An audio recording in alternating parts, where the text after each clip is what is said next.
Have you ever thought about building your own custom designed dream home? Building a custom home can be a great way to make sure you get exactly what you want in your next home, but there's a lot more to the process than you might think. In today's video, I'm going to talk about the top 7 factors you need to consider before you get started down that road. Stay tuned.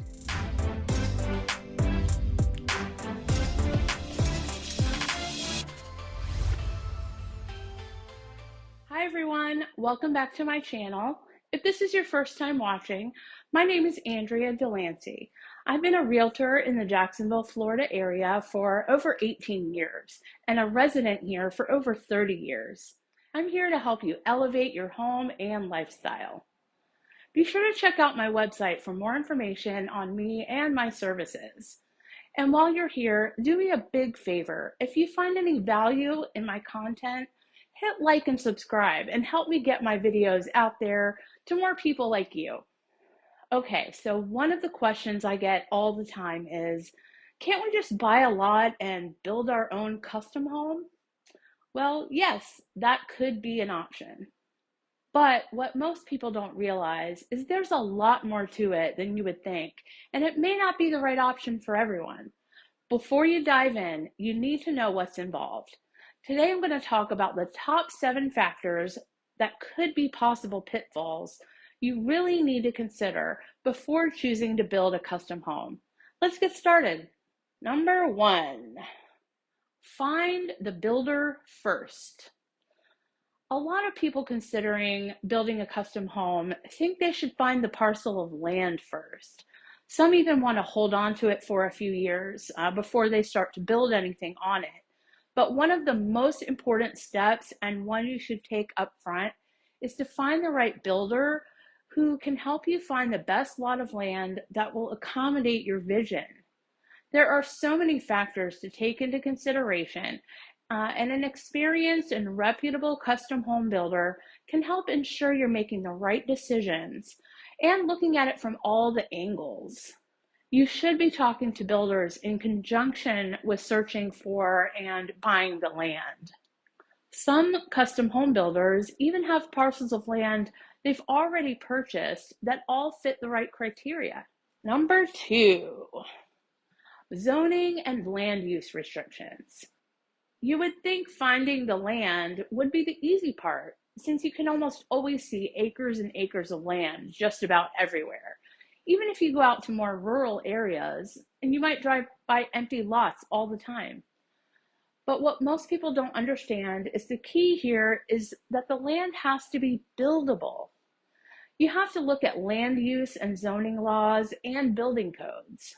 There are restrictions on the type of structure you can build and also the size. Structures can only take up a certain percentage of the total acreage. So you may be wanting a 3,000 square foot home, but the zoning only allows for a 2,500 square foot structure. And what if you want a detached garage or maybe a mother-in-law suite on the property? Zoning and land use is one of the first things to take a closer look at. Number 3, utilities. Does the land already have utilities? Is it connected to public water and sewer, or does it have a well and septic tank? Or will you have to add well and septic? If you have to add a well and septic, that's a significant cost, and it can add as much as $30,000 to $50,000 to your budget. And what about electricity? If it's in a rural area, often they only run power lines on one side of the street, so it may have to be overhead electricity. And to hook that up is going to be another cost. Number 4, environmental factors.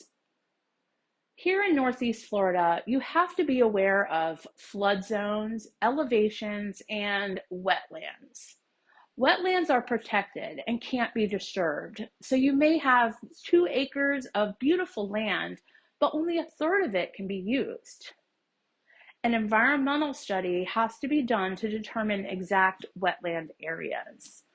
Soil boring tests have to be done where the building pad is going in. And if you have to add a well and septic, that opens you up to even more environmental restrictions. The well and septic have to be a certain depth and distance from the home, which then goes back to the amount of buildable land you have to work with. You may have to bring in fill dirt to build up the site. If you're removing trees from the lot, certain types of trees have to be mitigated, meaning you would pay into a tree fund that goes to replacing those trees. And what if you find evidence of protected wildlife like eagles or gopher turtles? That could prevent you from doing anything at all with your land. And of course, all of the environmental studies and tests will cost money. Number 5, building permits and impact fees. The county charges a tax on new construction homes, so you have to be able to factor that into your budget. Some impact fees in our area can cost as much as $25,000 per house. So don't forget to add that along with the cost of building permits to your bottom line. Number 6, financing. Financing is very different for purchasing land and building a home on it. Lot loans by themselves are actually harder to find, and only a few banks and lenders will even do that. They do tend to be at higher interest rates and are often not the best terms. Most people who are building a home will do what's called a construction to permanent loan. The lot loan gets wrapped into the construction to perm loan. This is a loan that closes upfront based on the estimated cost of the home, and the builder is paid on draw at the different stages of construction. Now, you would have to make payments on the loan starting right away, but it's typically set up as interest-only payments while the home is under construction, which could be anywhere from 9 to 18 months.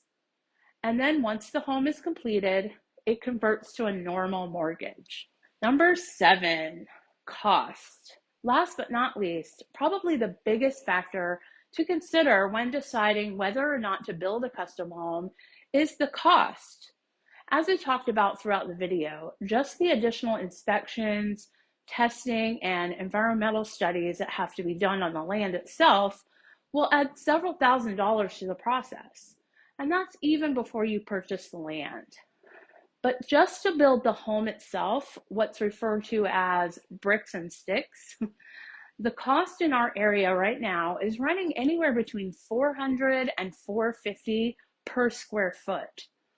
Even for a smaller home, you'd be looking at a substantial cost. And that doesn't include the cost of the land, the addition of utilities, and prepping the site. So while the idea of building a custom home is fun and exciting, and it can be a great option to give you exactly what you want in your dream home, there are a lot of factors to take into consideration and to be aware of, and it does require a flexible and healthy budget. If you have questions about whether or not building a custom home is right for you, I'd love to help you explore your options. Feel free to reach out to me anytime. My contact information is always in the description, or you can visit my website at andreasellsjacks.com. That's it today, guys. Thanks for watching. I'll see you next time.